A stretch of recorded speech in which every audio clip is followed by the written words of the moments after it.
I received news that my father-in-law has terminal cancer. He said, since you're his son, you should figure out a way even as a struggling working-class couple.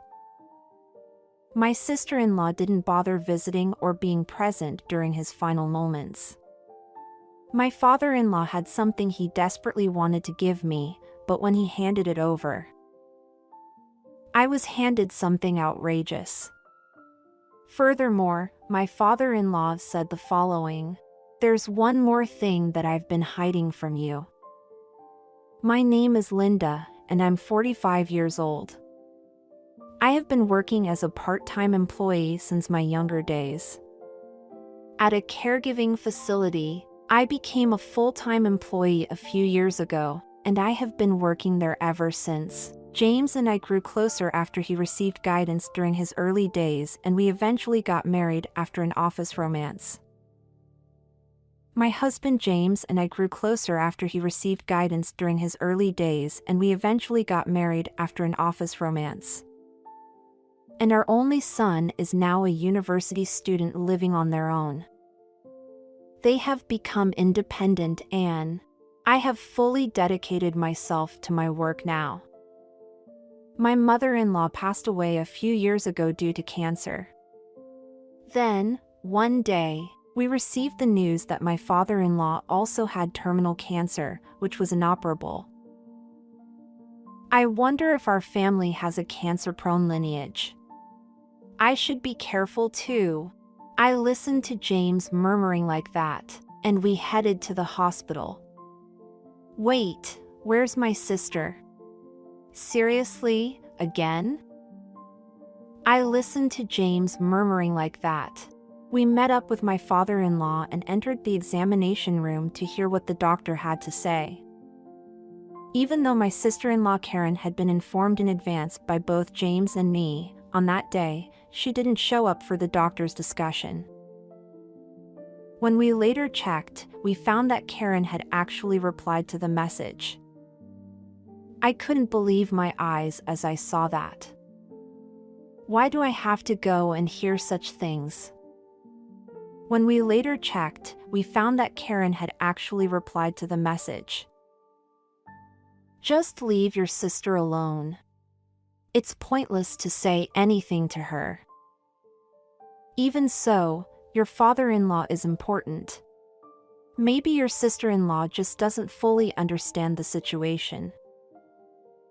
Even though my sister-in-law Karen had been informed in advance by both James and me, on that day, she didn't show up for the doctor's discussion. No, it's inconvenient for you to come all of a sudden. But Karen didn't let me into the house. Do you understand the reason for my visit? If so, at least listen to what I have to say. Perhaps it happened to be her day off today, but I could hear Karen's husband's voice from behind her saying, "Just send that person away quickly." Annoying. Despite the unpleasantness of Karen and her husband's attitude, I started talking about my father-in-law's illness in front of the entrance. If it's about that, I already heard it over the phone. Was it necessary to come here and tell me in person? Karen's words struck a nerve. I had intended to leave the matter to James since it was about my in-laws, but with the combination of her attitude, I couldn't help but speak up. Your words are quite something, considering you can say that to your own parent in a difficult situation. I don't want to deal with it. Didn't you work in caregiving? You're not suitable. Just do your best as a struggling dual-income couple. Karen's words struck a nerve. Despite my persistence and plea for at least a little help from her, she didn't budge. Resigned, I made my way back home. Takeo. Just remember that there's not much time left for my father. James's words echoed in my mind. Karen is a full-time homemaker, so we had planned to rely on her for daytime caregiving. While I found fulfillment in my job, I hesitated to quit as it meant giving up something valuable. However, with Karen rejecting the caregiving responsibility, that option was becoming precarious. That night, I found myself discussing it again with James. If Karen and the others won't participate in caregiving, it means we, as a couple, have to take care of it ourselves, right? I implicitly conveyed my intention to James that I wanted to take turns and participate in caregiving. Then James's eyes wandered, and he said, "Linda, I'm sorry. I don't intend to burden you with my father's caregiving, but if I also become fully occupied with that, we'll be in financial jeopardy. I support our household financially, so can't we find a way to rely on others?" Are you suggesting that I should give up my job that I worked so hard to become a full-time employee? I'm sorry. With James's statement, I finally made up my mind. Got it. I can always return to work. But the time with my father-in-law is already limited, right? Leave it to me regarding my father-in-law. The next day, I explained the situation to my boss and offered to resign at the end of this month. And so, the caregiving for my father-in-law began. The problem was not just the caregiving. We took on the caregiving responsibilities and it put us in a financial bind. My father-in-law only had minimal insurance coverage and couldn't cover the miscellaneous expenses. I can't rely on Karen in that state. But my father-in-law frequently expressed his gratitude to me. Heard you quit your job? I'm sorry and thank you. Rather, it's me, the daughter-in-law, who should apologize. Please don't hesitate to tell me anything. When I said that, my father-in-law showed a relieved expression. On the first day of caregiving, I read a book and gave him a CD for my bookworm father-in-law. From that day on, I would complete the household chores every day and drive to the hospital, which took 30 minutes.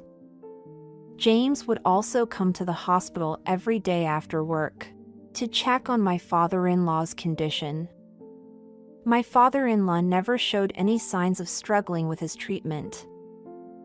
However, as time passed, his condition deteriorated, and he had to start taking meals through a tube. Hey, sis. Dad doesn't have much time left, really. Can't you come and see him, even just for a moment? Don't talk nonsense. What's the point of getting involved with someone who's going to die? Just because I'm a housewife doesn't mean I have nothing to do. James tried to convey the condition of my father-in-law to Karen several times, asking if she could come and visit, but he was turned down. James tried to convey the condition of my father-in-law to Karen several times, asking if she could come and visit, but he was turned down. Eventually, James started finishing work early to come to the hospital. I tried to create time for James and my father-in-law to be alone together, so we spent our days killing time at the hospital store when James was around. One day, when we returned from the store, my father-in-law told me something. Linda, thank you always. Though it may be small, I want you to be the beneficiary of my insurance policy. Father-in-law, it must be difficult for you to speak, so let's talk about this another time. Now, I feel a bit at ease. Actually, I wanted to talk about it now. It was at that moment when my father-in-law said those words. At that very calculated timing, the hospital room door was rudely opened and Karen walked in. Wait a minute. I can't allow someone else to be the beneficiary of the insurance. I absolutely won't let it happen. Fine. Can I leave only this insurance for Karen then? More easily than I had expected, my father-in-law yielded to Karen's words.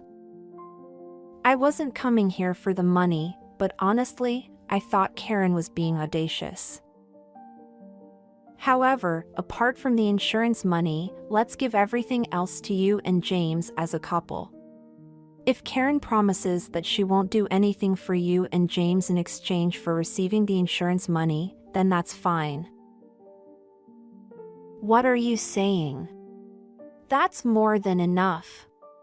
Besides, there's no other substantial property anyway, so I'll give everything to my brothers.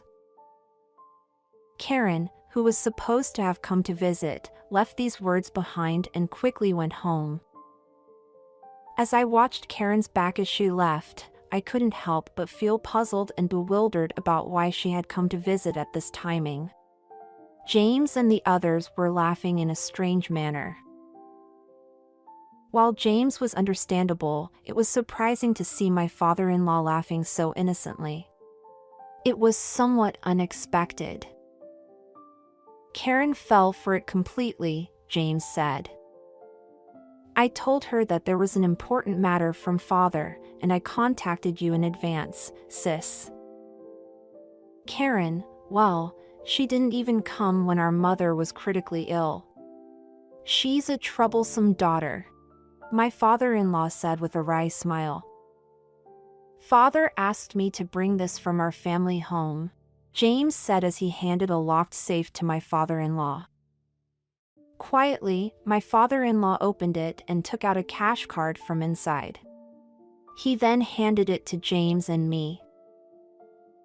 This is the property other than the insurance money. I want you two to use it. I looked at the balance in the passbook and I felt my legs go weak. Why did you hide it all this time? I didn't have any money, and I didn't want to burden you both even more. I didn't want Karen to find out by us suddenly spending lavishly. After saying that, my father-in-law took a moment to catch his breath. I wanted to give it to Linda, who took care of me despite my limited time left. Of course, since he's the eldest son, I had always planned to pass it on to him from the beginning. Linda, thank you so much for being with me. As I listened to my father-in-law's heartfelt words of gratitude, my eyes welled up with tears. We had no reason to refuse, so we accepted the passbook from him. Soon after, my father-in-law's condition deteriorated even further. We informed Karen, but she never came to visit. As my husband and I watched over him, my father-in-law suddenly opened his eyes. We have something important to tell you. Actually, there's one more thing I've been keeping a secret. Determined not to miss my father-in-law's final words, we approached him closely. In truth, my father was a famous writer. I was born out of wedlock, so nobody knows. Gradually, within my father-in-law's words, there was a quiet, strained breath mixed in. My writer father left me a considerable fortune. My father-in-law mustered his last bit of strength and handed me a piece of note paper. On that paper, an unfamiliar address was written. However, it was evident that it was a town where affluent people resided. When I fall asleep, go to this place. They will surely welcome you. With those words, my father-in-law closed his eyes slowly and peacefully drifted off to sleep. Until the end, Karen didn't participate in his care or assist with the funeral arrangements. However, later on, when Karen found out that we had inherited a substantial fortune, she became furious. She broke the promise she made with my father-in-law and stormed into our home. This thief! It's not too late even now, so share it with us. In fact, consider it as compensation for all the trouble and hand it all over. Sis, cut it out. You've never done anything for Dad or Mom all this time, so what right do you have to say anything? You stay quiet. Don't even mention that pathetic insurance money. Who would be happy about it? I must have become quite emotional, as I ended up throwing a nearby coffee cup. In that moment, James instinctively shielded me and ended up injuring his head. Upon witnessing that, I quickly called the police. Karen fled the scene, but due to being in a panic, she was making suspicious movements while driving. The police stopped her and informed her that there had been a report filed. And after a while, Karen was taken away by the police. Karen resisted the police until the end, hurling verbal abuse. When the police told her, "If malice is proven, your charges will become more severe," Karen finally calmed down. James had bleeding from his face, so it seems that it will be considered as an assault charge rather than a physical injury charge. Even if he is not indicted, James was determined to pursue a civil lawsuit at the very least. And thus, our long yet short journey through caregiving issues and inheritance problems has come to an end. After my father-in-law passed away, 3 months later, James and I arrived at the location mentioned in the final note we received. At that place, there stood a magnificent mansion. When we rang the doorbell, a woman came out from inside, and she escorted us to the living room. The woman explained that this mansion had belonged to my father-in-law. This person had been working as an assistant while my father-in-law resided in this house, and she has been entrusted with the management of the mansion on a regular basis. After giving us a tour of the house, the assistant said, "This is from your father-in-law," and handed us an envelope before leaving. Seems like something out of a drama, doesn't it? I said, exchanging glances with James. When we opened the envelope, inside was a letter. The letter consisted of about 2 pages, and to summarize its contents, it stated that we were free to do as we pleased with this mansion.